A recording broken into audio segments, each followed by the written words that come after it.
नमस्कार, आप देख रहे हैं स्पोर्ट्स ट्रम्पेट और मैं सिद्धार्थ दहिया आज आ गया हूँ सारी मॉर्निंग अपडेट्स के साथ, जिसमें हम बात करेंगे एक एक करके सारी क्रिकेट जगत की खबरों पे और खेल जगत की भी जितनी खबरें आ रही हैं। सबसे पहली खबर अगर हम सुर्खियों की माने टाइम्स ऑफ इंडिया की अगर हम बात करें या टाइम्स ऑफ इंडिया में जो रिपोर्ट्स आई हैं उसमें सबसे पहले अगर हम बात करें तो हमारे फॉर्मर इंडिया कैप्टन दादा यानी सौरव गांगुली से बात करी गई थी और उनसे टाइम्स ऑफ इंडिया की एक चैट हुई थी जिसमें उनसे आने वाले बॉर्डर गावस्कर ट्रॉफी के लिए बात करी गई थी और पूछा गया था कि उनके क्या प्रोस्पेक्ट्स हैं जब वो ऑस्ट्रेलिया में बीजीटी खेलने जाएंगे। तो काफी ज्यादा मतलब अपबीट लगे सौरव गांगुली और ऐसा लगा कि मतलब वो उनको लगता है कि टीम में अभी कुछ भी अनसेटल्ड नहीं है। बस जो 3-0 से इंडिया न्यूजीलैंड से हारी थी अपने घर पे वो तो वन ऑफ एक चीज थी, तो इतनी कोई इस पे टेंशन लेने की बात नहीं है।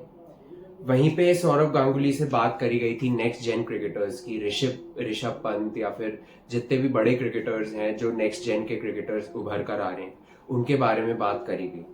तो वहां पे सौरव गांगुली का कहना था कि if you talk about the next generation then there is already Rishabh Pant who is a proven performer in overseas conditions for some years.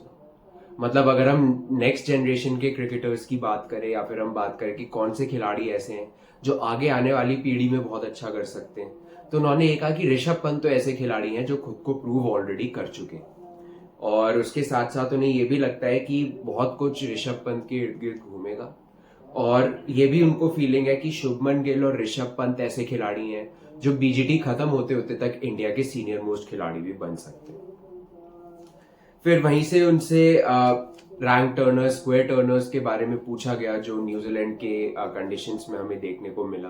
मतलब न्यूजीलैंड से जो मैच खेला गया था उसमें देखने को मिला और जो इंडिया थी 3-0 से हारी उस पे उसकी पिचेस पे कमेंट्स पूछे गए सौरव गांगुली के, तो उन्होंने ये कहा कि I don't agree with the kind of pitches India plays on in India. मतलब वो अग्री नहीं करते कि जो पिचेस इंडियन कंडीशंस में मिलती हैं वो उनको सही नहीं लगती हैं और उनको लगता है ये स्क्वायर टर्निंग पिचेस जो होती हैं इनका कोई पर्पस नहीं होता, कोई मतलब नहीं होता और ये सब बैटर्स को जो है बहुत ही कम ब्रीदिंग स्पेस देते हैं और उनकी आउट होने की संभावना और ज्यादा हो जाती है। तो ऐसा कुछ कह रहे थे यहाँ पर सौरव गांगुली जब टाइम्स ऑफ इंडिया से उनकी बातचीत हुई। और यहीं से अब हम चलते हैं बॉर्डर गावस्कर ट्रॉफी की दूसरी अपडेट पर। वो ये है कि Shubman Gill match simulation practice कर रहे थे। सारे खिलाड़ी जो है मैच सिमुलेशन प्रैक्टिस अभी कर रहे हैं पर्थ में बॉर्डर गावस्कर ट्रॉफी के पहले टेस्ट शुरू होने से पहले। और वहीं पे हमें ये पता चला है कि पहले तो हमने केएल राहुल और विराट कोहली की इंजरी स्केयर्स के बारे में सुना, बट अब हमें ये सुनने में आ रहा है कि शुभमन गिल जो है उनको लेफ्ट थंब में इंजरी हो गई है और वो पहला टेस्ट मैच मिस करने वाले हैं। एक बहुत ही बड़ा नुकसान है यहाँ पे ये इंडियन टीम के लिए कि शुभमन गिल जैसा एक प्रतिभाशाली खिलाड़ी जो है वो पहला टेस्ट मैच मिस करेगा और वो बहुत ही एक इम्पोर्टेंट पार्ट बन चुके थे इंडिया के टेस्ट सेटअप के लिए। तो यहीं पे हमें जो मतलब सुनने को मिला है, एक तो ये भी सुनने को मिला कि रोहित शर्मा और ऋतिका सचदेव का बेबी बॉय हो गया है और बट यही है कि वो अभी भी उनकी संभावना है रोहित शर्मा की वो पर्थ में जो पहला टेस्ट खेला जाएगा वो शायद मिस करें। और वहीं पे ये भी बोला गया है कि it seems like he wants to spend some time with his family before leaving for Australia for what will be a very long tour. मतलब ऑस्ट्रेलिया का जो दौरा है काफी लंबा है, ऑलमोस्ट 1-1.5 महीने का ये दौरा है। तो ये बिल्कुल चाहते उससे पहले कि क्योंकि अभी उनका बेबी बॉय हुआ है तो वो डेफिनेटली चाहते कि उनके साथ थोड़ा सा टाइम स्पेंड करें फिर ऑस्ट्रेलिया के लिए निकले। तो यहीं पे हो सकता है कि रोहित शर्मा अभी भी पहला टेस्ट मैच जो है मिस करे। उसके बाद शुभमन गिल जो अब रूल आउट हो गए हैं पहले टेस्ट से, तो कुछ ओपनिंग के ऑप्शंस टीम के क्या रह सकते हैं।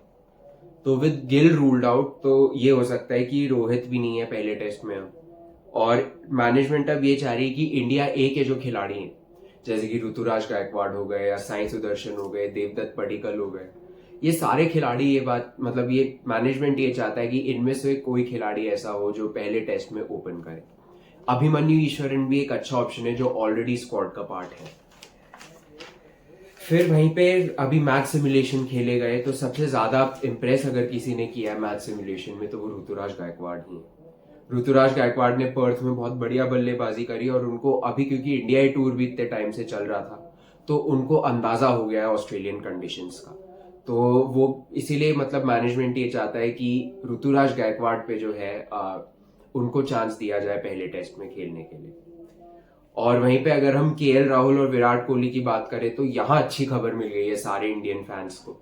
वो ये है कि केएल राहुल जिनको कल एल्बो पे एक चोट लगी थी, वो अब सही कर रहे हैं और वो फिर से वापस प्रैक्टिस करने लगे हैं। विराट कोहली को भी एक छोटा सा इंजरी स्केयर था, बट उसके बाद उनके भी स्कैन्स करे गए और उनको बैटिंग के लिए क्लियर कर दिया गया। तो ये अच्छी खबर यहाँ पर मिली है टीम इंडिया के लिए। बस एक शुभमन गिल की इंजरी है जो उनको पहले टेस्ट से तो रूल आउट कर रही है।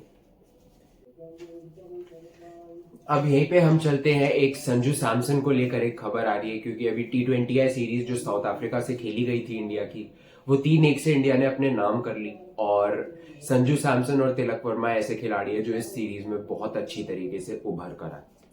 तो यहीं पे संजू सैमसन से जब बात करी गई तो उन्होंने बोला कि in T20 I never thought of consistency. If there is a ball to be hit, it's necessary for me to capitalize on that. और टीम में हमारे जो भी कप्तान हैं, जैसे सूर्य भाई हैं, गौतम भाई हमारे कोच जो हैं, और वीवीएस लक्ष्मण जो हैं, वो एम्फोसाइज करते हैं कि फर्स्ट इनिंग्स में जितने रन बन सके उतने बनने चाहिए। और अगर वो 90s में भी है तो वो ये सेंचुरी का नहीं सोचते हैं, वो ये सोचते हैं कि मोमेंटम अगर टीम का अच्छा चल रहा है तो वो उसी पे ही कैपिटलाइज करें। और वहीं पे तिलक वर्मा का जो एटीट्यूड था वो और ज्यादा ही रिफ्रेशिंग था। और उन्होंने जो इंजरी से कम बैक किया और उसके बाद उन्होंने 2 लगातार शतक भी बना दिए, वो उनका कैरेक्टर दिखाता है। और ये दिखाता है कि तिलक वर्मा और संजू सैमसन ऐसे खिलाड़ी हैं जिनको तब भी बैक करा गया था जब इनकी परफॉर्मेंसेज नहीं आ रही थी। और इसी का शुक्रगुजार कर रहे थे तिलक वर्मा कि उनको तब भी चांस दिया गया जब वो आउट ऑफ फॉर्म थे या इंजर्ड थे।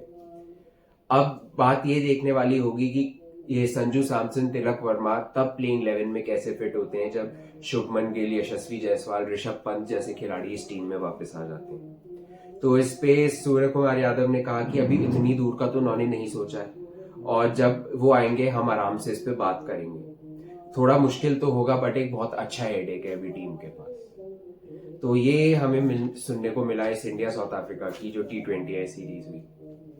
वहीं पे अगर हम रणजी ट्रॉफी की तरफ चले तो दिल्ली को 2 वाइटल पॉइंट्स मिल गए हैं। और यहाँ पर आयुष बदूनी ने दिल्ली के लिए डबल सेंचुरी मार दी है। और इसके साथ साथ अगर हम बात करें बंगाल की, और बंगाल में तो मोहम्मद शमी की अगर हम बात करें तो उन्होंने फिर से एक बहुत ही क्रूशियल रोल प्ले किया है, इस बार बल्ले के साथ भी, और बॉल से तो उन्होंने 7 विकेट चटका दिए। तो बहुत ही कमाल का प्रदर्शन मोहम्मद शमी का भी यहाँ पे रहा, और बहुत ज्यादा उनको देखने में मजा आया। और उनका जो कमबैक हुआ है वो बार बार ये बात बता रहा है कि वो बॉर्डर गावस्कर ट्रॉफी के लिए भी रेडी हैं, और जल्द से जल्द उनको बॉर्डर गावस्कर ट्रॉफी के आने वाले टेस्ट मैचेस के लिए भी स्क्वाड में रखा जाए। एक और खबर जो हमें ये सामने आ रही है कि ऑस्ट्रेलिया पाकिस्तान का जो T20 श्रृंखला खेली जा रही है, उसके 3 मैच के श्रृंखला में ऑस्ट्रेलिया ने ये सीरीज 2-0 से अभी तो अपने नाम कर ली है, और एक और T20 अभी खेलने के लिए बचा है। तो ऑस्ट्रेलिया ने ये सीरीज जीत ली और 13 रन से पाकिस्तान को हरा दिया है, जहां पे ऑस्ट्रेलिया ने 147 रन बनाए थे पहली इनिंग्स में, और पाकिस्तान को दूसरी इनिंग्स में उन्होंने 134 पे आउट कर दिया। और स्पेंसन जॉनसन इस मैच के स्टार रहे, जहां पे उन्होंने 5 विकेट चटकाए। तो आज के लिए बस इतना ही। अगर आपको क्रिकेट जगत, खेल जगत के बारे में सब कुछ जानना है, लाइव अपडेट्स आपको चाहिए, तो आप अभी के अभी like, comment, share and subscribe करना ना भूलिए स्पोर्ट्स ट्रम्पेट को।